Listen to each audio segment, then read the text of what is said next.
Bienvenidos a nuestra última edición de Proyecto U 2018. Soy Francisco Ramos. Soy Juana Palmieri y gracias por acompañarnos esta tarde. Estas elecciones han permitido que más jóvenes compartan sus principios políticos. No se olviden que el último día para registrarse para votar es el 9 de octubre y las votaciones anticipadas comienzan este 22 de octubre. Si desea registrarse para votar, pueden visitar votetexas.gov. Un estudio reciente realizado por el Centro de Investigación Pew dice que el 30% de personas calificadas para votar son hispanos y de estos el 44% son jóvenes que nacieron entre 1990 y 1993. La Universidad de Texas en Arlington, entre otras, ofrecieron a los estudiantes la oportunidad de votar en el campus. Buenas noticias para los estudiantes que utilizan el transporte público. El sistema de transporte DART ha establecido una tarifa máxima de $6 para evitar que los usuarios paguen más de lo equivalente a un pase diario local o reducido. Estos cambios solo benefician a los usuarios que utilizan el GoPass Mobile App o la tarjeta GoPass Tap. This Kimball High School senior signed her Dallas County Promise pledge to receive free college tuition to any Dallas Community College in January. The Dallas County Promise is exactly what I always wished existed, and it is literally the program that represents my hopes and dreams for all of the students that I taught. 86% of 9,183 students signed the Dallas County Promise Pledge. The major obstacle to the success of the promise is engagement. Right? If you can't get students to apply for the FAFSA, if you can't get students to apply for college, then that's the biggest hurdle. The obstacle comes in phase 2, which is filling out FAFSA and applying to the Dallas community colleges of their choice by March 15th. I think built into the Dallas County Promise is a solution to that problem. Right? The success coach that comes along with it to both support students in applying and starting the college process, as well as the continued support through college to ensure that students are completing college and have a pathway to be successful in the workforce.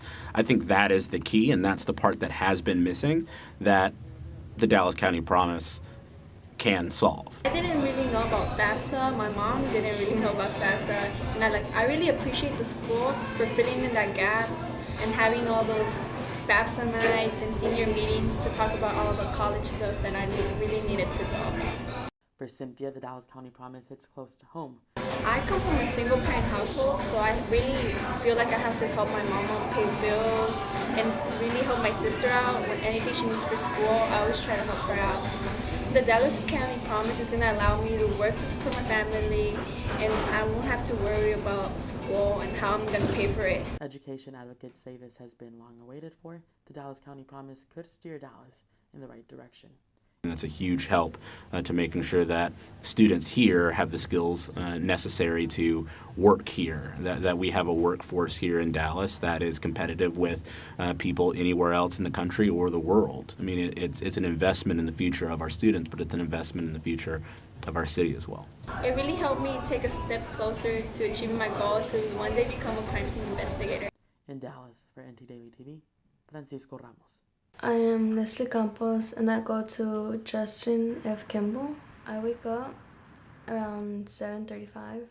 The first thing I do is I check my phone. I get up, I go brush my teeth, I go to the bathroom, I get out, I brush my hair, and I get changed to my uniform. Get my things together and look for my ID badge or else I can't get in school. We use mesh backpacks. Normally, my sister drives me to school.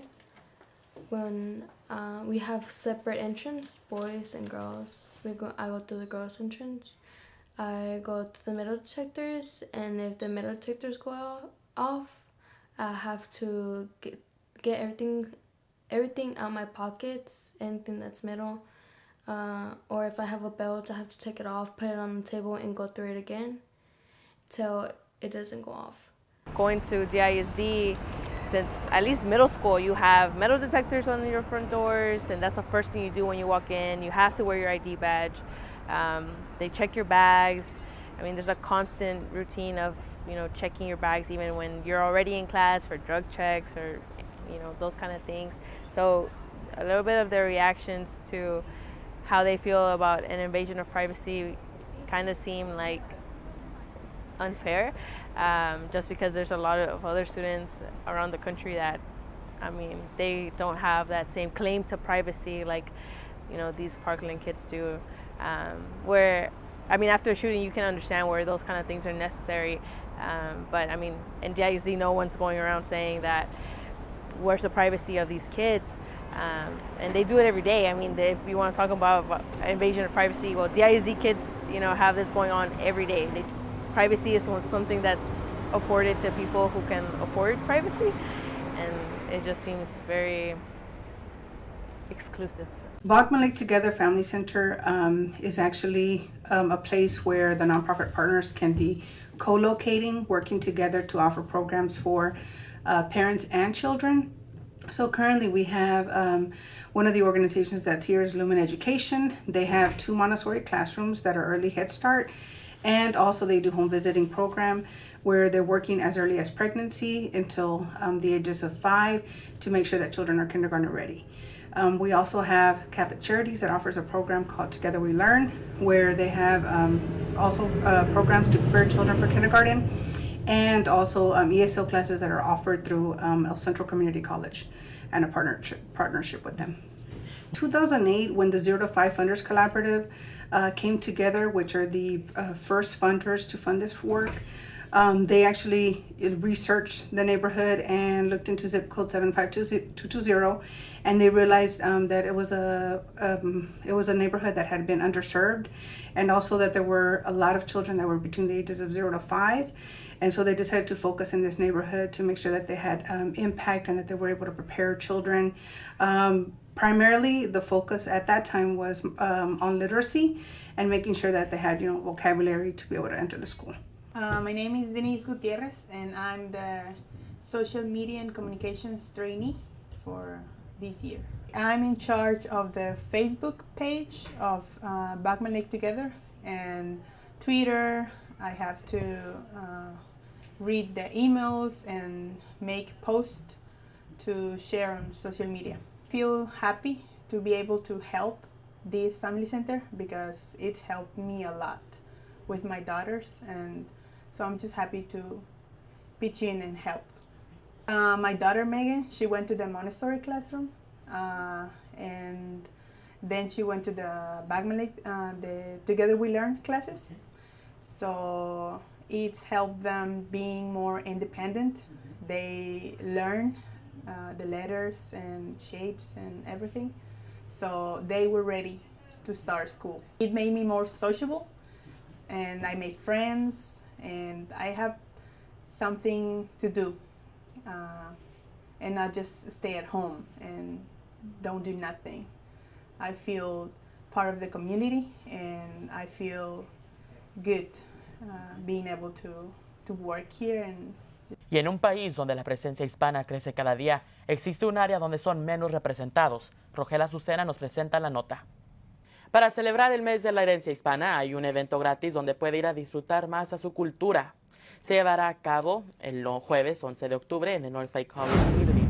Puede ir a disfrutar música y bailes auténticos del ballet folclórico de Anita Martínez de 12 a 2. Un grupo de hispanos busca representar a la comunidad latina en la ciudad de Denton por medio de un podcast diseñado especialmente para ellos, Latinos at the Square. Diseñado por el maestro de primaria Carlos Morales, este programa tiene como propósito compartir las experiencias personales de la comunidad, sus ideas y consejos para que se ayuden mutuamente. Pueden encontrar su primer episodio y más información sobre el podcast en la página de Facebook e Instagram, Latinos at the Square. Y así llegamos al final de la última edición de Proyecto U 2018. Queremos agradecer a todo el equipo de la producción por la oportunidad que nos dieron de participar en Proyecto U este otoño. Muchas gracias.